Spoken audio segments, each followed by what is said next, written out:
Photo പിടിച്ചിട്ട് ഈ photo ഇങ്ങനെ നീട്ടി പിടിച്ചിട്ട് ഒരു മെഴുകുതിരി വിൽക്കുന്ന ചേട്ടൻ ഇങ്ങനെ ചേട്ടാ എന്ന് പറഞ്ഞ് വിളിച്ചു. ചേട്ടൻ എന്നെ നോക്കി, ഇങ്ങനെ നോക്കുക. ഞാൻ ഈ ഫോട്ടോ കൊണ്ട് എടുത്ത് തന്നു. ചേട്ടൻ വേഗം വേഗം കൈ അടിച്ചു. അപ്പുറത്ത് നിൽക്കുന്ന 2 സ്ത്രീകൾ മെഴുകുതിരി വിൽക്കുന്നവരെ വിളിച്ച്. അപ്പോൾ ഞാൻ കരുതി ദൈവം രക്ഷപ്പെട്ടു, ഈ പയ്യനെ ഇവർ കണ്ടിട്ടുണ്ടാകും. 1.5 സെൻറ്റ് സ്ഥലമേ ഉള്ളൂ, ഒരു ഭിത്തിയാണ് അവരുടെ. ഞാൻ യാദൃശ്യമായിട്ട് കണ്ടതാണ്. 3 കുട്ടികൾ, മിടുക്കരായിട്ട് പഠിക്കുന്ന കുട്ടികൾ. അദ്ദേഹം കിണർ പണിക്കാരനാണ്, മദ്യപിക്കില്ല എന്ന് നാട്ടുകാർ പറഞ്ഞപ്പോൾ ആ ഒറ്റ പ്ലസ് പോയിൻ്റ് ശ്രീശങ്കര കോളേജ് എടുത്ത് എത്രയോ റിസ്കുകൾ. ഈ കുട്ടികൾക്ക് ഫണ്ട് കണ്ടെത്താൻ കഴിച്ച പാട്. അനൂപ് സാറ്, ധന്യ ടീച്ചറൊക്കെ ഏറെ വിഷമിച്ചിട്ടുണ്ട്. ഈ ക്യാൻസ് ക്ലബ്ബ് ഭാരവാഹികൾ എൻ്റെ അടുത്ത് വന്നു. ഏറ്റവും അർഹതയുള്ള കുടുംബം എന്ന് കണ്ടെത്തി 90 ദിവസത്തിനുള്ളിൽ അവരെ വീട് നിർമ്മിച്ചു കൊടുത്തു. ക്യാൻസ് ക്ലബിൻ്റെ ജൂബിലി ഭവനം എന്ന് പേരിട്ട്. പദ്ധതിയിൽ ഒരുപക്ഷെ ആനുകൂല്യങ്ങളൊന്നും ലഭിക്കില്ലായിരുന്ന ഒത്തിരി കടമ്പകൾ കടന്നൊക്കെ ഒത്തിരി പേർക്ക് ഇങ്ങനെയൊക്കെ ചെയ്തു കൊടുത്തപ്പോഴാണ് നാട്ടിൽ ഈ ഭവനരഹിതരുടെ പുണ്യാളൻ എന്നൊക്കെയുള്ള ഒരു മധ്യസ്ഥൻ എന്നൊക്കെയുള്ള ഒരു തമാശയ്ക്കുള്ളൊരു വിളിപ്പേരൊക്കെ ഉണ്ടെന്ന് ഞാൻ അറിഞ്ഞു. അത് ഇങ്ങനെ വന്നതായിരിക്കും അല്ലേ? ഇത് രസകരമായ ബോബി, ഇത് ചില സമയത്ത് ചിരി വരുന്നുണ്ട്. ഞാൻ ഒരു പയ്യൻ്റെ മിസ്സിങ് കേസിൽ ഞാൻ പോവുകയാണ്. അപ്പോൾ ഞാൻ ബ്ലോക്ക് മെമ്പർ, എൻ്റെ ഡിവിഷനിൽ എൻ്റെ ബ്രാഞ്ച് സെക്രട്ടറി എന്നെ വിളിച്ച് പറഞ്ഞ് ഞാൻ അദ്ദേഹം കൂടെ ഈ ഫാദറിനെ, ഈ പയ്യൻ്റെ ഫാദറിനെ കയറ്റി അവരുടെ കാറിൽ ഇവൻ പോകാനിടയുള്ള സ്ഥലങ്ങളിൽ പോവുകയാണ്.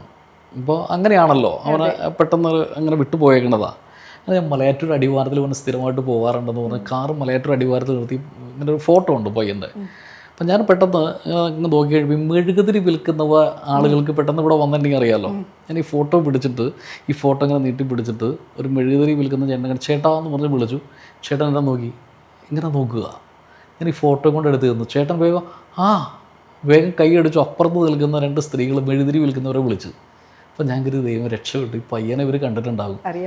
അപ്പോൾ അദ്ദേഹം ആ 2 സ്ത്രീകളോട് പറയണം, ഇതാണ് ആ വീട് പടുത്ത് കൊടുക്കുന്ന മെമ്പർ, നിങ്ങൾക്ക് വീടിൻ്റെ കാര്യം വേണ്ടി പറയണം. എന്തായാലും എനിക്ക് ആ ചേട്ടനെ അറിയില്ല, പക്ഷേ അവർ പ്രാദേശികമായിട്ട് ഇത്തരം കാര്യങ്ങൾ അറിഞ്ഞോ ചാനലിലൂടെ പത്രങ്ങളിലൂടെയൊക്കെ അറിഞ്ഞായിരിക്കും. പ്രാദേശികമായിട്ട് ഇത്തരം വീടില്ലാത്ത കാര്യങ്ങൾ, അത്തരം പരാതികളൊക്കെ വരുമ്പോൾ ആദ്യം കാലടി മേഖലയിലുള്ളവർ ഉറപ്പായിട്ടും ആദ്യം ഫസ്റ്റ് അവരുടെ മനസ്സിൽ വരുന്ന പേര് തീർച്ചയായിട്ടും സിജോയുടെ പേര് തന്നെയാണ്. അതിൽ സംശയമൊന്നുമില്ല. അതിലെനിക്ക് സന്തോഷം.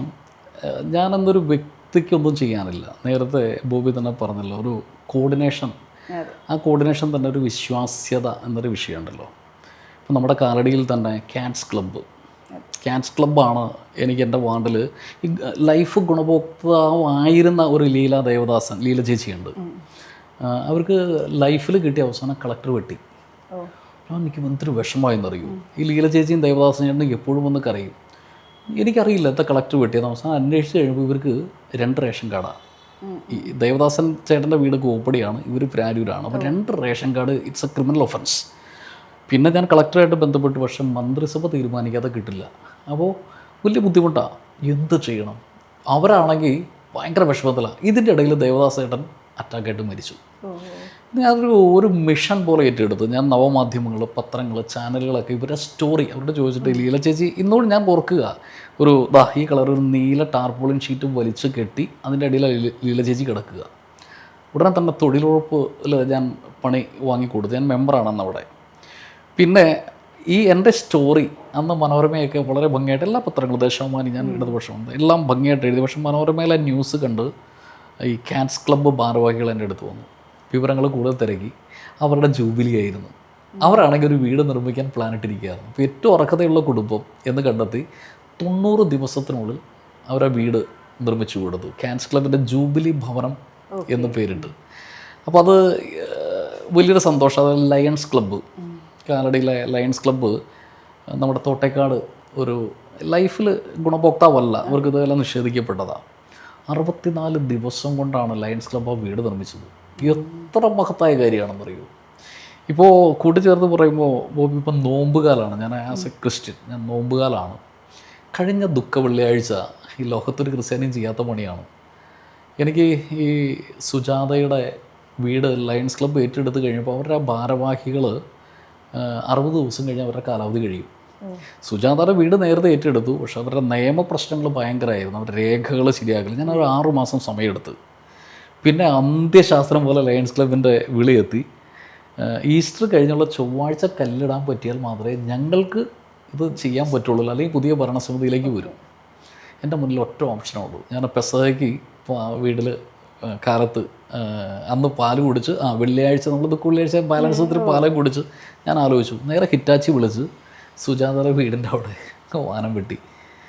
എൻ്റെ മനസ്സിൽ നേരത്തെ പറഞ്ഞോളം ഞാൻ കൃഷ്ണനാണല്ലോ.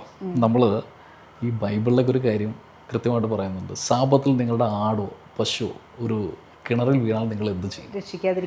രക്ഷിക്കാതിരിക്കില്ല. സാപത്ത് മനുഷ്യന് വേണ്ടിയാണ്, മനുഷ്യൻ സാപത്തിന് വേണ്ടിയല്ല. ദുഃഖ വെള്ളിയാഴ്ച ഞാൻ എൻ്റെ വൈഫിനോട് പറഞ്ഞിട്ടോ, ദുഃഖ വെള്ളിയാഴ്ച കാലത്ത് മുതൽ വൈകുന്നേരം വരെ ഞാൻ ഒറ്റയ്ക്ക് അവിടെ നിന്ന് ആ JCB കാരനെ കൊണ്ട് വാനം വെട്ടി. പിന്നെ ദുഃഖ ശനിയാഴ്ച ബാലൻസും ക്ലിയർ ചെയ്തു. ഈസ്റ്റർ കഴിഞ്ഞ് ചൊവ്വാഴ്ചയാണ് MLA വന്ന് കല്ലിട്ട് ആ പണി തീർന്നു. എന്തൊരു ലയൺസ് ക്ലബ്ബ് അതിൻ്റെ പുറകിൽ എത്ര അധ്വാനം എടുത്തതെന്നറിയും. അത് ലൈഫല്ല, പക്ഷേ ലൈഫ് പദ്ധതിയല്ല, പക്ഷെ അതാ യഥാർത്ഥ ലൈഫല്ലേ. ശ്രീശങ്കര കോളേജിലെ NSSലെ കുട്ടികൾ, നാഷണൽ സർവീസ് സ്കീം, അവർ ഒരു വീട് വെച്ച്, അതൊരു നമ്മുടെ വട്ടപ്പറമ്പ് ഭാഗത്താണ്. 1.5 സെൻറ്റ് സ്ഥലമേ ഉള്ളൂ, ഒരു മൺഭിത്തിയാണ് അവരുടെ. ഞാൻ യാദൃശ്യമായിട്ട് കണ്ടതാണ്. 3 കുട്ടികൾ, മിടുക്കരായിട്ട് പഠിക്കുന്ന കുട്ടികൾ, ദുർഗ, ശ്രീധർ, ദേവിക. എനിക്കവരെ പരിചയമില്ല. ഞാൻ ചോദിച്ചു കഴിഞ്ഞപ്പോൾ അദ്ദേഹം കിണർ പണിക്കാരനാണ്, മദ്യപിക്കില്ല എന്ന് നാട്ടുകാർ പറഞ്ഞപ്പോൾ ആ ഒറ്റ പ്ലസ് പോയിൻ്റ്. 3 കുട്ടികൾ ലൈഫിൽ അവരുടെ ലിസ്റ്റ് 169, 5 വർഷത്തേക്ക് കിട്ടില്ല. അത് ഇതേപോലെ തന്നെ എഴുതി കുത്തി ശ്രീശങ്കര കോളേജ് എടുത്ത് എത്രയോ റിസ്കുകൾ. ഈ കുട്ടികൾക്ക് ഫണ്ട് കണ്ടെത്താൻ കഴിച്ച പാട്. അനൂപ് സാറ്, ധന്യ ടീച്ചറൊക്കെ ഏറെ വിഷമിച്ചിട്ടുണ്ട്. പക്ഷേ അവസാനം ആ 1.5 സെൻറ്റിൽ മനോഹരമായൊരു വീട് പണിയാൻ പറ്റി. അവർക്ക് പണിയാൻ പറ്റി. വലിയ സന്തോഷമാണ്.